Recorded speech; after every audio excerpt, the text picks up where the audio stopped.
আমি একদিন একটি কোর্টে হাজিরা দিতে গেছিলাম। তা আমি গিয়ে দেখি একটি বিচার সভা অলরেডি চলছে। সেখানে বিচারক সামনে একজন কাঠগড়ায় বৃদ্ধ ভদ্রলোক দাঁড়িয়ে আছেন।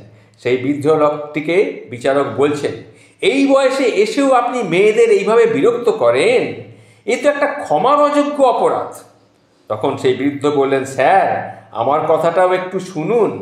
তখন বিচারক বললেন, শোনার কিছুই নেই, আপনি 20-22 বছরের যুবক নন যে আপনার অপরাধ লঘু করে দেখা হবে।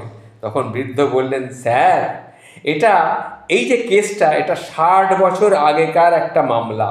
তারিখের পর তারিখ, তারিখের পর তারিখ পেয়ে পেয়ে পেয়ে অবশেষে আজ আদালতে উঠেছে।